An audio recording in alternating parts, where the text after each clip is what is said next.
ನಮಸ್ಕಾರ, ರಿಪೋರ್ಟರ್ ಬುಲೆಟಿನ್ಗೆ ಸ್ವಾಗತ. ನಾನು ವೀರೇಶ್ ಶಿವಾನಂದಂಬೆ. ರಾಜ್ಯದ ವಿವಿಧ ಜಿಲ್ಲೆಗಳಿಂದ ಪ್ರಮುಖ ಸುದ್ದಿಗಳೊಂದಿಗೆ ಲೈವ್ ಅಲ್ಲಿ ಜಾಯ್ನ್ ಆಗಿರತಕ್ಕಂತಹ ನಮ್ಮ ರಿಪಬ್ಲಿಕ್ ಕನ್ನಡದ ಎಲ್ಲ ಪ್ರತಿನಿಧಿಗಳಿಗೆ ಮೊದಲಿಗೆ ವೆಲ್ಕಮ್ ಮಾಡ್ತಾ ಇದೀಗ ಮೊದಲನೇ ಸುದ್ದಿಯನ್ನ ನಾವು ನೋಡ್ತಾ ಹೋಗೋಣ. ರಾಜ್ಯ ಕಾಂಗ್ರೆಸ್ ಪಾಳ್ಯದಲ್ಲಿ ನವೆಂಬರ್ ಕ್ರಾಂತಿ ಇದರ ಮಧ್ಯದಲ್ಲೇ ಇದೀಗ ಮತ್ತೆ ಸಿಎಂ ಮತ್ತು ಡಿಸಿಎಂ ದೆಹಲಿಯತ್ತ ಮುಖ ಮಾಡಲು ಹೊರಟಿದ್ದಾರೆ. ಇದರ ನಡುವೆ ಡಿಸಿಎಂ ಡಿಕೆ ಶಿವಕುಮಾರ್ ಅವರ ಸಿಎಂ ಕನಸಿಗೆ ಸಿಎಂ ಅವರ ಬಾಣದಿಂದ ಒಂದು ಅಸ್ತ್ರ ಪ್ರಯೋಗವಾಗ್ತಾ ಇದೆ. ಹಾಗಾದ್ರೆ ಏನದು ಅಸ್ತ್ರ? ಆ ಡೀಟೇಲ್ಸ್ ನೋಡ್ಕೊಂಡು ಬನ್ನಿ. ನವೆಂಬರ್ ಕ್ರಾಂತಿಯ ಬಗ್ಗೆ ರಾಜ್ಯ ಕಾಂಗ್ರೆಸ್ ನಲ್ಲಿ ದೊಡ್ಡ ಮಟ್ಟದ ಚರ್ಚೆಗಳಾಗ್ತಾ ಇದೆ. ಇದರ ಬೆನ್ನಲ್ಲೇ ಈಗಾಗಲೇ ಅಹಿಂದ ಸಂಘಟನೆಗಳು ಈಗ ಸಿದ್ದರಾಮಯ್ಯ ಬೆರಿಗೆ ನಿಂತಿರುವಂತದ್ದು. ನಿನ್ನೆ ಪತ್ರ ಚಳುವಳಿ ಮೂಲಕವಾಗಿ ರಾಹುಲ್ ಗಾಂಧಿಗೆ ಪತ್ರವನ್ನು ಕಳಿಸುವಂತ ಕೆಲಸವನ್ನು ಮಾಡಿದ್ರು. ಇವತ್ತು ದಲಿತ ಮತ್ತು ಹಿಂದುಳಿದ ವರ್ಗದ ಸಂಘಟನೆಗಳು ಇವತ್ತು ಈಗಾಗಲೇ ಸಭೆ ನಡೆಸ್ತಾ ಇರುವಂತದ್ದು. ಮೈಸೂರಿನ ಬಸವ ಪುತ್ಥಳಿ ಏನಿದೆ, ಬಸವ ಪುತ್ಥಳಿ ಮುಂಭಾಗದಲ್ಲಿ ಈಗಾಗಲೇ ಹಲವು ಸಂಘಟನೆಗಳು ಈಗಾಗಲೇ ಆ ಸಭೆ ನಡೆಸ್ತಾ ಇರುವಂತದ್ದು. ಬಹಳ ಪ್ರಮುಖವಾಗಿ 5 ವರ್ಷಗಳ ಕಾಲ ಸಿದ್ದರಾಮಯ್ಯರವರು ಪೂರ್ಣಾವಧಿ ಸಿಎಂ ಅಂತ ಈಗಾಗಲೇ ಘೋಷಣೆ ಮಾಡಬೇಕು. ಜೊತೆಗೆ ಹೈಕಮಾಂಡ್ ಅನ್ನು ಕೂಡ ಈಗಾಗಲೇ ಭೇಟಿ ಮಾಡೋದಕ್ಕೂ ಕೂಡ ಈಗಲೇ ಪ್ರತಿಯೊಬ್ಬರು ಕೂಡ ನಿರ್ಧಾರ ಮಾಡಿದ್ದಾರೆ. ನಿನ್ನೆ ಪತ್ರ ಚಳುವಳಿ ಮಾಡುವ ಮೂಲಕವಾಗಿ ಪಕ್ಷ ಕಾಂಗ್ರೆಸ್ ಪಕ್ಷ ಇರಬಹುದು ಮತ್ತು ಹೈಕಮಾಂಡ್ಗೆ ಒತ್ತಾಯ ಕೂಡ ಮಾಡಿದ್ರು. ಇವತ್ತು ಕೂಡ ಹಿಂದುಳಿದ ಸಂಘಟನೆಗಳಿರ್ಬೋದು, ದಲಿತ ಪರ ಸಂಘಟನೆಗಳಿರ್ಬೋದು, ಎಲ್ಲರೂ ಕೂಡ ಪ್ರತಿಯೊಬ್ಬರ ಆಗ್ರಹ ಆಗಿರುವಂತದ್ದು ಸಿಎಂ ಸಿದ್ದರಾಮಯ್ಯವರು 5 ವರ್ಷ ಪೂರ್ಣಾವಧಿ ಸಿಎಂ ಆಗಿ ಮುಂದುವರಿಬೇಕು ಅನ್ನುವಂಥದ್ದು. ಸೊ ಹೀಗಾಗಿ ಇವತ್ತು ಸಭೆಯನ್ನು ನಡೆಸಿ ಹೈಕಮಾಂಡ್, ರಾಜ್ಯ ಹೈಕಮಾಂಡ್ ಇರ್ಬೋದು, ರಾಜ್ಯ ಕಾಂಗ್ರೆಸ್ನ ನಾಯಕರುಗಳಿಗೆ ಮನವರಿಕೆ ಮಾಡುವಂತಹ ಕೆಲಸವನ್ನು ಕೂಡ ಮಾಡ್ತಾ ಇದ್ದಾರೆ. ಈ ಬಗ್ಗೆ ಮಾತಾಡೋದ್ರ ಜೊತೆಗೆ ದಲಿತ ಪರ ಸಂಘಟನೆ ಇರ್ಬೋದು, ಹಿಂದುಳಿದ ವರ್ಗದ ಸಂಘಟನೆಗಳು ಎಲ್ಲರೂ ಮುಖಂಡರನ್ನ ಮಾತಾಡಿಸ್ತಾ ಹೋಗ್ತೀನಿ. ಸರ್, ಸಭೆ ನಡೆಸಿದ್ರೆ ಸರ್ ಏನ್ ಇವೆಲ್ಲ ಒತ್ತಾಯ ಆಗಿರುವಂತ ಸರ್? ಇವತ್ತು ತುರ್ತು ಸಭೆ ಕರೆದಿದ್ದೀವಿ. ಈಗ ಹಲವಾರು ಸಮಾಜದ ಮುಖಂಡರುಗಳು ಭಾಗವಹಿಸ್ತಾ ಇದ್ದಾರೆ. ನಮ್ಮ ಉದ್ದೇಶ ಸನ್ಮಾನ್ಯ ಮುಖ್ಯಮಂತ್ರಿ ಸಿದ್ದರಾಮಯ್ಯನವ್ರನ್ನ ಬದಲಾವಣೆ ಮಾಡ್ತೀನಿ ಅಂತ ಹೇಳ್ತಾ ಇದಾರಲ್ಲ, ಏನ್ ಹೈಕಮಾಂಡ್ ಹೇಳಿದ್ಯಾ ಬದಲಾವಣೆ ಮಾಡ್ತೀನಿ ಅಂತ? ಯಾರು ಕೆಲ್ಸಕ್ಕೆ ಬಾರದೇ ಇದ್ದವರೆಲ್ಲ ಬದಲಾವಣೆ ಮಾಡ್ತೀವಿ ಅಂತಂದ್ರೆ ಅವ್ರಿಗೇನು ಅರ್ಥ ಆಗಲ್ಲ ಸರ್. ಇದೇ ನರೇಂದ್ರ ಮೋದಿ ಅವರು ಮಾನ್ಯ ಸಿದ್ದರಾಮಯ್ಯನವ್ರು ಕೊಟ್ಟಂತ ಗ್ಯಾರಂಟಿನ ಕಾಪಿ ಹೊಡೆದು ಬೇರೆ ರಾಜ್ಯದಲ್ಲೆಲ್ಲ ಗ್ಯಾರಂಟಿ ಇದ್ ಮಾಡ್ತಾ ಇದಾರೆ. ಇಂಥ ಒಬ್ಬ ನಾಯಕನ್ನ ಕಳ್ಕೊಂಡ್ರೆ ಕಾಂಗ್ರೆಸ್ಗೆ ಅವರ ಆನೆಗೆ ತನ್ನ ಮಣ್ಣು ಹಾಕತಾರಲ್ಲ, ಆ ತರ ಮಣ್ಣು ಹಾಕಬೇಕಾಗುತ್ತೆ. ಸಿದ್ದರಾಮಯ್ಯ ಸಾಹೇಬ್ರನ್ನ ಒಂದ್ ವೇಳೆ ಅವರು ಇಳಿಸೋದು ಪ್ರಯತ್ನ ಮಾಡಿದ್ರೆ ಕಾಂಗ್ರೆಸ್ ಅಲ್ಲಿ ಏನೇನಾಗುತ್ತೆ ಅಲ್ಲೋಲ ಕಲ್ಲೋಲ ಆಗುತ್ತೆ. ಕಳೆದ ಬಾರಿ ಸಮ್ಮಿಶ್ರ ಸರ್ಕಾರದಲ್ಲಿ ಏನು ಏಕಾಂತದಲ್ಲಿ ಹೋಗಿ ಕೂತ್ಕೊಂಡ್ರಲ್ಲ, ಆ ಸಿದ್ದರಾಮಯ್ಯ ಸಾಹೇಬ್ರು ಏಕಾಂತದಲ್ಲಿ ಕೂತ್ಕೊಂಡ್ರೆ ಕಾಂಗ್ರೆಸ್ ಇವತ್ತಿಗೆ ಈ ರಾಜ್ಯದಲ್ಲಿ ಏನೋ ಒಂದಿದೆ ಅದು ಕಳ್ಕೋಬೇಕಾಗುತ್ತೆ ಸರ್. ಘಂಟಾಘೋಷವಾಗಿ ಹೇಳ್ತೀವಿ, ಸಿದ್ದರಾಮಯ್ಯ ಸಾಹೇಬ್ರು ಕಾಂಗ್ರೆಸ್ಗೆ ಅನಿವಾರ್ಯ. ಸಿದ್ದರಾಮಯ್ಯನ್ ಬಿಟ್ಟು ಯಾರೇ ಏನು ಮಾಡಕ್ಕಾಗಲ್ಲ. ರಾಹುಲ್ ಗಾಂಧಿ ಅವ್ರಿಗೆ ಗೊತ್ತಿದೆ. ಈಗ ನಾವು ನಾಳಿದ್ದು 17-18ಕ್ಕೆ ಬರ್ತಾ ಇದ್ದಾರೆ. ರಾಹುಲ್ ಗಾಂಧಿ ಅವ್ರನ್ನ ಇಲ್ಲೇ ಭೇಟಿ ಮಾಡಿ ಅವ್ರಿಗೆ ರಾಜ್ಯಾದ್ಯಂತ ಸೇರಿ ಅವ್ರ ಮನವಿ ಮಾಡಿ 2018 ಗಂಟ ಮುಂದುವರಿಸಲೇಬೇಕು ಅಂತೇಳಿ ನಾವು ಹೋರಾಟ ಮಾಡ್ತೀವಿ ಸರ್. ಸರ್, ಈಗಾಗಲೇ ಏನು ಸಿದ್ದರಾಮಯ್ಯ ಹೇಳಿಕೆ ಗಮನಿಸಿದ್ರೆ ಸರ್, ಹೈಕಮಾಂಡ್ ಒಪ್ಪಿಗೆ ಸೂಚಿಸಿರೋ ಮಾತ್ರ 5 ವರ್ಷ ಅಂತ ಹೇಳಿ, ಈ ಹಿಂದೆ ಎಲ್ಲ ನಾಳೆ 5 ವರ್ಷ ಅಂತ ಹೇಳ್ತಾ ಇದ್ರು. ಎಲ್ಲ ಒಂದ್ ಕಡೆ ಅವರಲ್ಲೂ ಕೂಡ ಒಂದಷ್ಟು ಅಳು ಪರಿಸ್ಥಿತಿ ಉಂಟಾಗಿದೆಯಾ ಸರ್? ನನಗನ್ಸುತ್ತೆ ಮೋಸ್ಟ್ಲಿ ಅದು ಹೈಕಮಾಂಡ್ ತೀರ್ಮಾನ ಅದು 1 to 1 ಆಗಿರ್ಬೇಕನ್ಸುತ್ತೆ. ಸೊ 1 to 1 ಆಗಿರೋದ್ರಿಂದ ಇದು ತೀರ್ಮಾನ ಆಗಿರ್ಬೋದಾ ಅಥವಾ ಆಗದೇನೆ ಇರ್ಬೋದು, ಅದು ಹೈಕಮಾಂಡ್ ಮತ್ತು ಸಿದ್ದರಾಮಯ್ಯ ಅವರಿಗೆ ಬಿಟ್ಟಂತ. ಬಟ್ ನಾವು ಈ ರಾಜ್ಯದ ಹಿತದೃಷ್ಟಿಯಿಂದ ಮತ್ತು ನಾಗರಿಕರ ಹಿತದೃಷ್ಟಿಯಿಂದ ಒಂದು ಸ್ವಚ್ಛ ಆಡಳಿತ ನಡೆಯೋದ್ರಿಂದ ಈ ಗೊಂದಲಗಳಿಗೆ ತೆರೆ ಎಳೆದ್ಬಿಡಬೇಕು. ಕ್ಯಾಮರಾ ಪರ್ಸನ್ ಸಚಿವ ಜೊತೆಗೆ ವಿನೋದ್ ಪಡವಾರಳ್ಳಿ, ರಿಪಬ್ಲಿಕ್ ಕನ್ನಡ, ಮೈಸೂರು.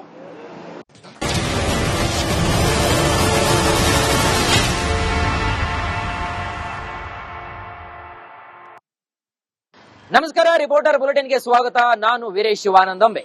ರಾಜ್ಯದ ವಿವಿಧ ಜಿಲ್ಲೆಗಳಿಂದ ಪ್ರಮುಖ ಸುದ್ದಿಗಳೊಂದಿಗೆ ಲೈವ್ ಅಲ್ಲಿ ಜಾಯ್ನ್ ಆಗಿರತಕ್ಕಂತಹ ನಮ್ಮ ರಿಪಬ್ಲಿಕ್ ಕನ್ನಡದ ಎಲ್ಲ ಪ್ರತಿನಿಧಿಗಳಿಗೆ ಮೊದಲಿಗೆ ವೆಲ್ಕಮ್ ಮಾಡ್ತಾ ಇದೀಗ ಮೊದಲನೇ ಸುದ್ದಿಯನ್ನ ನಾವು ನೋಡ್ತಾ ಹೋಗೋಣ. ರಾಜ್ಯ ಕಾಂಗ್ರೆಸ್ ಪಾಳ್ಯದಲ್ಲಿ ನವೆಂಬರ್ ಕ್ರಾಂತಿ ಇದರ ಮಧ್ಯದಲ್ಲೇ ಇದೀಗ ಮತ್ತೆ ಸಿಎಂ ಮತ್ತು ಡಿಸಿಎಂ ದೆಹಲಿಯತ್ತ ಮುಖ ಮಾಡಲು ಹೊರಟಿದ್ದಾರೆ. ಇದರ ನಡುವೆ ಡಿಸಿಎಂ ಡಿಕೆ ಶಿವಕುಮಾರ್ ಅವರ ಸಿಎಂ ಕನಸಿಗೆ ಸಿಎಂ ಅವರ ಬಾಣದಿಂದ ಒಂದು ಅಸ್ತ್ರ ಪ್ರಯೋಗವಾಗ್ತಾ ಇದೆ. ಹಾಗಾದ್ರೆ ಏನದು ಅಸ್ತ್ರ? ಆ ಡೀಟೇಲ್ಸ್ ನೋಡ್ಕೊಂಡು ಬನ್ನಿ. ನವೆಂಬರ್ ಕ್ರಾಂತಿಯ ಬಗ್ಗೆ ರಾಜ್ಯ ಕಾಂಗ್ರೆಸ್ ನಲ್ಲಿ ದೊಡ್ಡ ಮಟ್ಟದ ಚರ್ಚೆಗಳಾಗ್ತಾ ಇದೆ.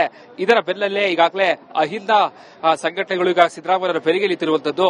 ನಿನ್ನೆ ಪತ್ರ ಚಳುವಳಿ ಮೂಲಕವಾಗಿ ರಾಹುಲ್ ಗಾಂಧಿಗೆ ಪತ್ರವನ್ನು ಕಳಿಸುವಂತ ಕೆಲಸವನ್ನು ಮಾಡಿದ್ರು. ಇವತ್ತು ದಲಿತ ಮತ್ತು ಹಿಂದುಳಿದ ವರ್ಗದ ಸಂಘಟನೆಗಳು ಇವತ್ತು ಈಗಾಗಲೇ ಸಭೆ ನಡೆಸ್ತಾ ಇರುವಂತದ್ದು. ಮೈಸೂರಿನ ಬಸವ ಪುತ್ಥಳಿ ಏನಿದೆ, ಬಸವ ಪುತ್ಥಳಿ ಮುಂಭಾಗದಲ್ಲಿ ಈಗಾಗಲೇ ಹಲವು ಸಂಘಟನೆಗಳು ಈಗಾಗಲೇ ಆ ಸಭೆ ನಡೆಸ್ತಾ ಇರುವಂತದ್ದು. ಬಹಳ ಪ್ರಮುಖವಾಗಿ 5 ವರ್ಷಗಳ ಕಾಲ ಸಿದ್ದರಾಮಯ್ಯರವರು ಪೂರ್ಣಾವಧಿ ಸಿಎಂ ಅಂತ ಈಗಾಗಲೇ ಘೋಷಣೆ ಮಾಡಬೇಕು. ಜೊತೆಗೆ ಹೈಕಮಾಂಡ್ ಅನ್ನು ಕೂಡ ಈಗಾಗಲೇ ಭೇಟಿ ಮಾಡೋದಕ್ಕೂ ಕೂಡ ಈಗಲೇ ಪ್ರತಿಯೊಬ್ಬರು ಕೂಡ ನಿರ್ಧಾರವನ್ನು ಮಾಡಿದ್ದಾರೆ. ನಿನ್ನೆ ಪತ್ರ ಸುಳಿವು ಮಾಡುವ ಮೂಲಕವಾಗಿ ಕಾಂಗ್ರೆಸ್ ಪಕ್ಷ ಇರಬಹುದು ಮತ್ತು ಹೈಕಮಾಂಡ್ಗೆ ಒತ್ತಾಯ ಕೂಡ ಮಾಡಿದ್ರು.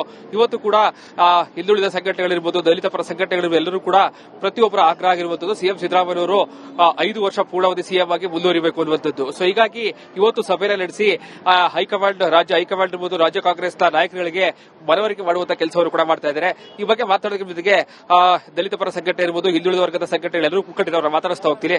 ಸರ್, ಸಭೆ ನಡೆಸಿದ್ರೆ ಸರ್ ಏನ್ ಇವೆಲ್ಲ ಒತ್ತಾಯ ಆಗಿರುವಂತ ಸರ್? ಇವತ್ತು ತುರ್ತು ಸಭೆ ಕರೆದಿದ್ದೀವಿ. ಈಗ ಹಲವಾರು ಸಮಾಜದ ಮುಖಂಡರುಗಳು ಭಾಗವಹಿಸ್ತಾ ಇದ್ದಾರೆ. ನಮ್ಮ ಉದ್ದೇಶ ಸನ್ಮಾನ್ಯ ಮುಖ್ಯಮಂತ್ರಿ ಸಿದ್ದರಾಮಯ್ಯನವ್ರನ್ನ ಬದಲಾವಣೆ ಮಾಡ್ತೀನಿ ಅಂತ ಹೇಳ್ತಾ ಇದಾರಲ್ಲ, ಏನ್ ಹೈಕಮಾಂಡ್ ಹೇಳಿದ್ಯಾ ಬದಲಾವಣೆ ಮಾಡ್ತೀನಿ ಅಂತ? ಯಾರೋ ಕೆಲ್ಸಕ್ಕೆ ಬಾರದೇ ಇದ್ದವರೆಲ್ಲ ಬದಲಾವಣೆ ಮಾಡ್ತೀವಿ ಅಂತಂದ್ರೆ ಅವ್ರಿಗೇನು ಅರ್ಥ ಆಗಲ್ಲ ಸರ್. ಇದೇ ನರೇಂದ್ರ ಮೋದಿ ಅವರು ಮಾನ್ಯ ಸಿದ್ದರಾಮಯ್ಯನವ್ರು ಕೊಟ್ಟಂತ ಗ್ಯಾರಂಟಿನ ಕಾಪಿ ಹೊಡೆದು ಬೇರೆ ರಾಜ್ಯದಲ್ಲೆಲ್ಲ ಗ್ಯಾರಂಟಿ ಇದ್ ಮಾಡ್ತಾ ಇದಾರೆ. ಇಂಥ ಒಬ್ಬ ನಾಯಕನ ಕಳ್ಕೊಂಡ್ರೆ ಕಾಂಗ್ರೆಸ್ಗೆ ಅವರ ಆನೆಗೆ ತನ್ನ ಮಣ್ಣು ಹಾಕತಾರಲ್ಲ ಆ ತರ ಮಣ್ಣು ಹಾಕಬೇಕಾಗುತ್ತೆ. ಸಿದ್ದರಾಮಯ್ಯ ಸಾಹೇಬ್ರನ್ನ ಒಂದ್ ವೇಳೆ ಅವರು ಇಳಿಸೋದು ಪ್ರಯತ್ನ ಮಾಡಿದ್ರೆ ಕಾಂಗ್ರೆಸ್ ಅಲ್ಲಿ ಏನೇನಾಗುತ್ತೆ ಅಲ್ಲೋಲ ಕಲ್ಲೋಲ ಆಗುತ್ತೆ. ಕಳೆದ ಬಾರಿ ಸಮ್ಮಿಶ್ರ ಸರ್ಕಾರದಲ್ಲಿ ಏನು ಏಕಾಂತದಲ್ಲಿ ಹೋಗಿ ಕೂತ್ಕೊಂಡ್ರಲ್ಲ, ಆ ಸಿದ್ದರಾಮಯ್ಯ ಸಾಹೇಬ್ರು ಏಕಾಂತದಲ್ಲಿ ಕೂತ್ಕೊಂಡ್ರೆ ಕಾಂಗ್ರೆಸ್ ಇವತ್ತಿಗೆ ಈ ರಾಜ್ಯದಲ್ಲಿ ಏನೋ ಒಂದಿದೆ ಅದು ಕಳ್ಕೋಬೇಕಾಗುತ್ತೆ ಸರ್. ಘಂಟಾಘೋಷವಾಗಿ ಹೇಳ್ತೀವಿ, ಸಿದ್ದರಾಮಯ್ಯ ಸಾಹೇಬ್ರು ಕಾಂಗ್ರೆಸ್ಗೆ ಅನಿವಾರ್ಯ. ಸಿದ್ದರಾಮಯ್ಯನ್ ಬಿಟ್ಟು ಯಾರೇ ಏನು ಮಾಡಕ್ಕಾಗಲ್ಲ. ರಾಹುಲ್ ಗಾಂಧಿ ಅವ್ರಿಗೆ ಗೊತ್ತಿದೆ. ಈಗ ನಾವು ನಾಳಿದ್ದು 17-18ಕ್ಕೆ ಬರ್ತಾ ಇದ್ದಾರೆ. ರಾಹುಲ್ ಗಾಂಧಿ ಅವ್ರನ್ನ ಇಲ್ಲೇ ಭೇಟಿ ಮಾಡಿ ಅವ್ರಿಗೆ ರಾಜ್ಯಾದ್ಯಂತ ಸೇರಿ ಅವ್ರ ಮನವಿ ಮಾಡಿ 2018 ಗಂಟೆ ಮುಂದುವರಿಸಲೇಬೇಕು ಅಂತ ಹೇಳಿ ನಾವು ಹೋರಾಟ ಮಾಡ್ತೀವಿ ಸರ್. ಸರ್, ಈಗಾಗಲೇ ಏನು ಸಿದ್ದರಾಮಯ್ಯ ಹೇಳಿಕೆ ಗಮನಿಸಿದ್ರೆ ಸರ್, ಹೈಕಮಾಂಡ್ ಒಪ್ಪಿಗೆ ಸೂಚಿಸಿದ್ರೆ ಮಾತ್ರ 5 ವರ್ಷ ಅಂತ ಹೇಳಿ, ಈ ಹಿಂದೆ ಎಲ್ಲ ನಾನೇ 5 ವರ್ಷ ಅಂತ ಹೇಳ್ತಾ ಇದ್ರು. ಎಲ್ಲೋ ಒಂದ್ ಕಡೆ ಅವರಲ್ಲೂ ಕೂಡ ಒಂದಷ್ಟು ಅಳುಕು ಪರಿಸ್ಥಿತಿ ಉಂಟಾಗಿದೆಯಾ ಸರ್? ನನಗನ್ಸುತ್ತೆ ಮೋಸ್ಟ್ಲಿ ಅದು ಹೈಕಮಾಂಡ್ ತೀರ್ಮಾನ ಅದು 1-to-1 ಆಗಿರ್ಬೇಕನ್ಸುತ್ತೆ. ಸೊ 1-to-1 ಆಗಿರೋದ್ರಿಂದ ಇದು ತೀರ್ಮಾನ ಆಗಿರ್ಬೋದಾ ಅಥವಾ ಆಗದೇನೆ ಇರ್ಬೋದು, ಅದು ಹೈಕಮಾಂಡ್ ಮತ್ತು ಸಿದ್ದರಾಮಯ್ಯ ಅವರಿಗೆ ಬಿಟ್ಟಂತ. ಬಟ್ ನಾವು ಈ ರಾಜ್ಯದ ಹಿತದೃಷ್ಟಿಯಿಂದ ಮತ್ತು ನಾಗರಿಕರ ಹಿತದೃಷ್ಟಿಯಿಂದ ಒಂದು ಸ್ವಚ್ಛ ಆಡಳಿತ ನಡೆಯೋದ್ರಿಂದ ಈ ಗೊಂದಲಗಳಿಗೆ ತೆರೆ ಎಳೆದ್ಬಿಡಬೇಕು. ಕ್ಯಾಮರಾ ಪರ್ಸನ್ ಸಚಿವ ಜೊತೆಗೆ ವಿನೋದ್ ಪಡವಾರಳ್ಳಿ, ರಿಪಬ್ಲಿಕ್ ಕನ್ನಡ, ಮೈಸೂರು.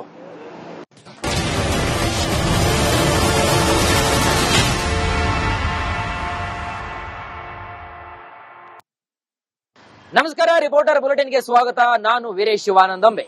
ರಾಜ್ಯದ ವಿವಿಧ ಜಿಲ್ಲೆಗಳಿಂದ ಪ್ರಮುಖ ಸುದ್ದಿಗಳೊಂದಿಗೆ ಲೈವ್ ಅಲ್ಲಿ ಜಾಯ್ನ್ ಆಗಿರತಕ್ಕಂತಹ ನಮ್ಮ ರಿಪಬ್ಲಿಕ್ ಕನ್ನಡದ ಎಲ್ಲ ಪ್ರತಿನಿಧಿಗಳಿಗೆ ಮೊದಲಿಗೆ ವೆಲ್ಕಮ್ ಮಾಡ್ತಾ ಇದೀಗ ಮೊದಲನೇ ಸುದ್ದಿಯನ್ನ ನಾವು ನೋಡ್ತಾ ಹೋಗೋಣ.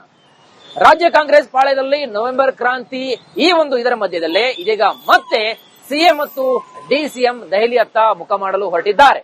ಇದರ ನಡುವೆ ಡಿಸಿಎಂ ಡಿಕೆ ಶಿವಕುಮಾರ್ ಅವರ ಸಿಎಂ ಕನಸಿಗೆ ಸಿಎಂ ಅವರ ಬಣದಿಂದ ಒಂದು ಅಸ್ತ್ರ ಪ್ರಯೋಗವಾಗ್ತಾ ಇದೆ. ಹಾಗಾದ್ರೆ ಏನದು ಅಸ್ತ್ರ? ಡೀಟೇಲ್ಸ್ ನೋಡ್ಕೊಂಡು ಬನ್ನಿ. ನವೆಂಬರ್ ಕ್ರಾಂತಿಯ ಬಗ್ಗೆ ರಾಜ್ಯ ಕಾಂಗ್ರೆಸ್ನಲ್ಲಿ ದೊಡ್ಡ ಮಟ್ಟದ ಚರ್ಚೆಗಳಾಗ್ತಾ ಇದೆ. ಇದರ ಬೆನ್ನಲ್ಲೇ ಈಗಾಗಲೇ ಅಹಿಂದ ಸಂಘಟನೆಗಳು ಈಗ ಸಿದ್ದರಾಮಯ್ಯರ ಬೆರಿಗೆಲಿತಿರುವಂತದ್ದು.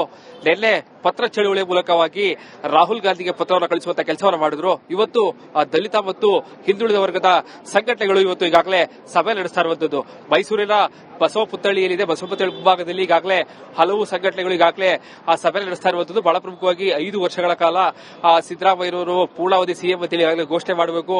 ಜೊತೆಗೆ ಹೈಕಮಾಂಡ್ ಅನ್ನು ಕೂಡ ಈಗಾಗಲೇ ಭೇಟಿ ಮಾಡೋದಕ್ಕೂ ಕೂಡ ಈಗಲೇ ಪ್ರತಿಯೊಬ್ಬರು ಕೂಡ ನಿರ್ಧಾರವನ್ನು ಮಾಡಿದ್ದಾರೆ. ನಿನ್ನೆ ಪತ್ರ ಸುಳಿವು ಮಾಡುವ ಮೂಲಕವಾಗಿ ಕಾಂಗ್ರೆಸ್ ಪಕ್ಷ ಇರಬಹುದು ಮತ್ತು ಹೈಕಮಾಂಡ್ಗೆ ಒತ್ತಾಯ ಕೂಡ ಮಾಡಿದ್ರು.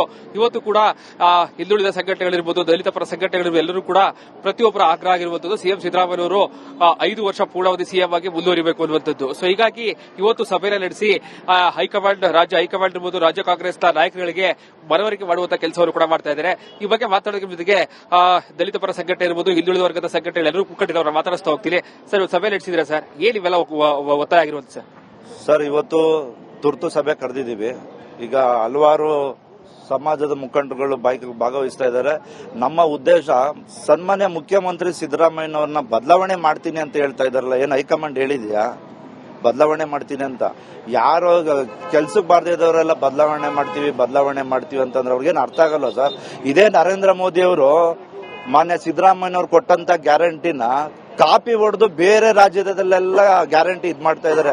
ಇಂಥ ಒಬ್ಬ ನಾಯಕನ ಕಳ್ಕೊಂಡ್ರೆ ಕಾಂಗ್ರೆಸ್ಗೆ ಅವರ ಆನೆಗೆ ತನ್ನ ಮಣ್ಣು ಹಾಕತ್ತಾರಲ್ಲ ಆ ತರ ಮಣ್ಣು ಹಾಕಬೇಕಾಗುತ್ತೆ. ಸಿದ್ದರಾಮಯ್ಯ ಸಾಹೇಬ್ರನ್ನ ಒಂದ್ ವೇಳೆ ಅವರು ಇಳಿಸೋದು ಪ್ರಯತ್ನ ಮಾಡಿದ್ರೆ ಕಾಂಗ್ರೆಸ್ ಅಲ್ಲಿ ಏನೇನಾಗುತ್ತೆ ಅಲ್ಲೋಲ ಕಲ್ಲೋಲ ಆಗುತ್ತೆ. ಕಳೆದ ಬಾರಿ ಸಮ್ಮಿಶ್ರ ಸರ್ಕಾರದಲ್ಲಿ ಏನು ಏಕಾಂತದಲ್ಲಿ ಹೋಗಿ ಕೂತ್ಕೊಂಡ್ರಲ್ಲ, ಆ ಸಿದ್ದರಾಮಯ್ಯ ಸಾಹೇಬ್ರು ಏಕಾಂತದಲ್ಲಿ ಕೂತ್ಕೊಂಡ್ರೆ ಕಾಂಗ್ರೆಸ್ ಇವತ್ತಿಗೆ ಈ ರಾಜ್ಯದಲ್ಲಿ ಏನೋ ಒಂದಿದೆ ಅದು ಕಳ್ಕೋಬೇಕಾಗುತ್ತೆ ಸರ್. ಘಂಟಾಘೋಷವಾಗಿ ಹೇಳ್ತೀವಿ, ಸಿದ್ದರಾಮಯ್ಯ ಸಾಹೇಬ್ರು ಕಾಂಗ್ರೆಸ್ಗೆ ಅನಿವಾರ್ಯ. ಸಿದ್ದರಾಮಯ್ಯನ್ ಬಿಟ್ಟು ಯಾರೇ ಏನು ಮಾಡಕ್ಕಾಗಲ್ಲ. ರಾಹುಲ್ ಗಾಂಧಿ ಅವ್ರಿಗೆ ಗೊತ್ತಿದೆ. ಈಗ ನಾವು ನಾಳಿದ್ದು 17-18ಕ್ಕೆ ಬರ್ತಾ ಇದ್ದಾರೆ. ರಾಹುಲ್ ಗಾಂಧಿ ಅವ್ರನ್ನ ಇಲ್ಲೇ ಭೇಟಿ ಮಾಡಿ ಅವ್ರಿಗೆ ರಾಜ್ಯಾದ್ಯಂತ ಸೇರಿ ಅವ್ರ ಮನವಿ ಮಾಡಿ 2018 ಗಂಟ ಮುಂದುವರಿಸಲೇಬೇಕು ಅಂತೇಳಿ ನಾವು ಹೋರಾಟ ಮಾಡ್ತೀವಿ ಸರ್. ಸರ್, ಈಗಾಗಲೇ ಏನು ಸಿದ್ದರಾಮಯ್ಯ ಹೇಳಿಕೆ ಗಮನಿಸಿದ್ರೆ ಸರ್, ಹೈಕಮಾಂಡ್ ಒಪ್ಪಿಗೆ ಸೂಸರು ಮಾತ್ರ 5 ವರ್ಷ ಅಂತ ಹೇಳಿ, ಈ ಹಿಂದೆ ಎಲ್ಲ ನಾಳೆ 5 ವರ್ಷ ಅಂತ ಹೇಳ್ತಾ ಇದ್ರು. ಎಲ್ಲೋ ಒಂದ್ ಕಡೆ ಅವರಲ್ಲೂ ಕೂಡ ಒಂದಷ್ಟು ಅಳು ಪರಿಸ್ಥಿತಿ ಉಂಟಾಗಿದೆಯಲ್ಲ ಸರ್? ನನಗನ್ಸುತ್ತೆ ಮೋಸ್ಟ್ಲಿ ಅದು ಹೈಕಮಾಂಡ್ ತೀರ್ಮಾನ ಅದು 1-1 ಆಗಿರ್ಬೇಕನ್ಸುತ್ತೆ. ಸೊ 1-1 ಆಗಿರೋದ್ರಿಂದ ಇದು ತೀರ್ಮಾನ ಆಗಿರ್ಬೋದಾ ಅಥವಾ ಆಗದೇನೆ ಇರ್ಬೋದು, ಅದು ಹೈಕಮಾಂಡ್ ಮತ್ತು ಸಿದ್ದರಾಮಯ್ಯ ಅವರಿಗೆ ಬಿಟ್ಟಂತ. ಬಟ್ ನಾವು ಈ ರಾಜ್ಯದ ಹಿತದೃಷ್ಟಿಯಿಂದ ಮತ್ತು ನಾಗರಿಕರ ಹಿತದೃಷ್ಟಿಯಿಂದ ಒಂದು ಸ್ವಚ್ಛ ಆಡಳಿತ ನಡೆಯೋದ್ರಿಂದ ಈ ಗೊಂದಲಗಳಿಗೆ ತೆರೆ ಎಳೆದ್ಬಿಡಬೇಕು. ಕ್ಯಾಮರಾ ಪರ್ಸನ್ ಸಚಿವ ಜೊತೆಗೆ ವಿನೋದ್ ಪಡವಾರಳ್ಳಿ, ಪ್ರಭು ಕನ್ನಡ, ಮೈಸೂರು.